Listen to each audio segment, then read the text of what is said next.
안녕하십니까, 김신철 변호사입니다. 오늘은 채권자가 채무자의 급여에 압류를 했을 경우에 채무자가 개인회생 절차에서 대응하는 방법에 관해서 알아보겠습니다. 개인회생 절차 개시 신청서를 법원에 제출할 때는 통상 법원에 중지명령이나 금지명령 신청서를 함께 제출합니다. 그래서 중지명령이 내려지게 되면 이미 행해진 압류 절차가 현 상태에서 동결이 돼서 더 이상 진행할 수 없게 되고요. 금지명령이 내려지게 되면 채무자의 특정 재산, 예컨대 급여에 대한 압류나 집행이 향후에 금지가 됩니다. 그런데 이 법원의 금지명령 발령 전에 급여의 압류나 추심명령이 들어오게 된다면 어떻게 될까요? 정상적으로 급여를 수령할 수 없게 되겠죠. 법에서 정하는 압류 금지 금액인 최저 생계비 185만 원을 제외하고는 나머지 금액은 압류되어서 채권자에게 추심을 당하게 됩니다. 그렇게 되면 채무자 본인의 생활이 어려워지는 것은 물론이고요. 이 소득을 기본소득으로 해서 가용소득을 산정한 다음에 개인회생을 통해서 변제해 나가려고 하던 계획이 모두 수포로 돌아가게 됩니다. 이런 경우에는 어떻게 해야 할까요? 한 가지 예를 들어보겠습니다. 채무자 A씨가 있는데 채무자 A씨가 직장에 다니면서 급여가 280만 원이고요. 부양가족이 2명이라고 한다면 변제 계획안을 짤 때 2020년도 3인 가구 중위소득 60%에 해당하는 232만 원을 매월 생계비로 공제하고 나머지 48만 원 정도를 개인회생 변제금으로 매월 투입하는 그런 계획을 짜게 됩니다. 그런데 개인회생 신청 직전에 채권자가 채무자 A씨 급여에 압류를 하게 되면 채무자 A씨는 급여 중 법적 압류 금지 범위인 185만 원을 제외한 95만 원을 매월 압류로 빼앗기게 되는 겁니다. 그렇게 되면 당장 압류 사건을 해결하기 전까지는 압류 금지 금액인 185만 원으로 생활을 하는 수밖에 없게 되겠죠. 채권자의 압류가 만약에 없었다면 채무자 A씨는 개인회생 변제 계획에 따라서 매달 232만 원의 생계비를 사용하면서도 48만 원씩을 변제금으로 납부해서 3년간 변제하면 남은 채무 원리금 전액을 탕감받을 수 있었는데요. 이제는 급여의 압류가 들어옴으로 인해서 생계비도 185만 원으로 줄게 되고 개인회생 변제금도 납부할 수 없게 된 거죠.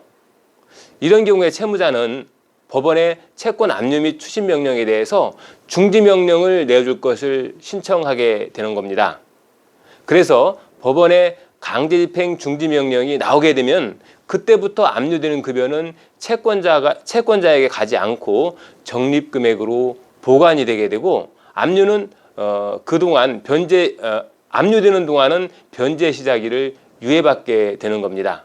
그리고 변제 계획안이 법원에서 최종적으로 인가가 되면은 압류 집행이 효력을 잃게 됩니다. 자, 정리하면 채무자는 중지 명령을 통해서 변제 계획안이 인가되기 전까지는 변제 계획안에 따른 변제를 유예받는 거고요.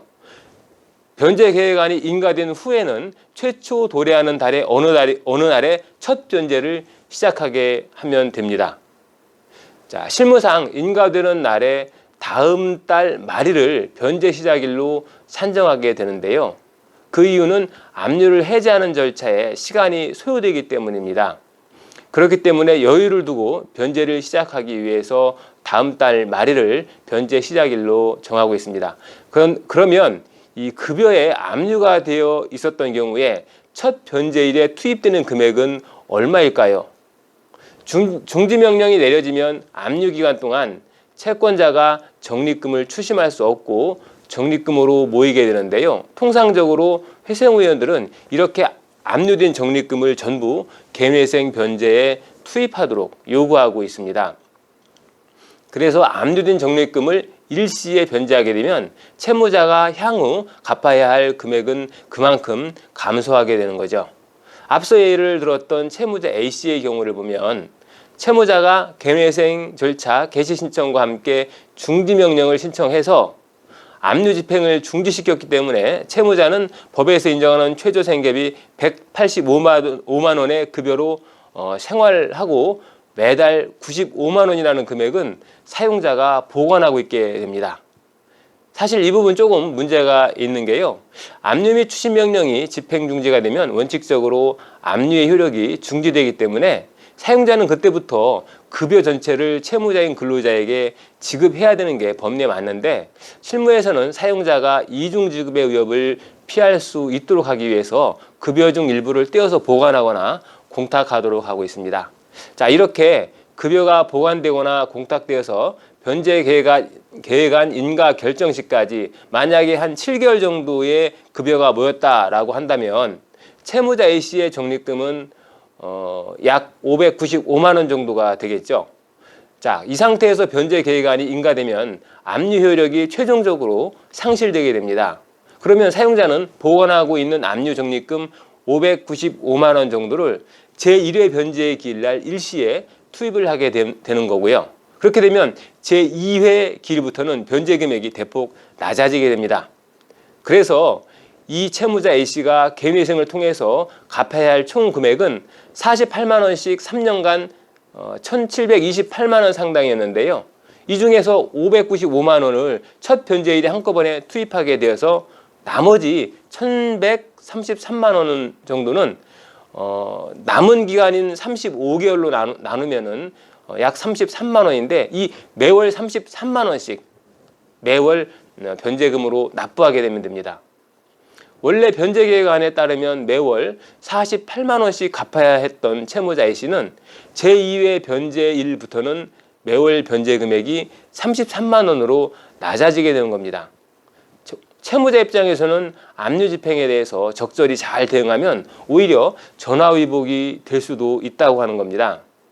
오늘은 개인회생 신청에 앞서 급여의 압류 및 추심 명령이나 전부 명령이 들어온 경우에 어떻게 대응해야 할 것인지 알아보았습니다.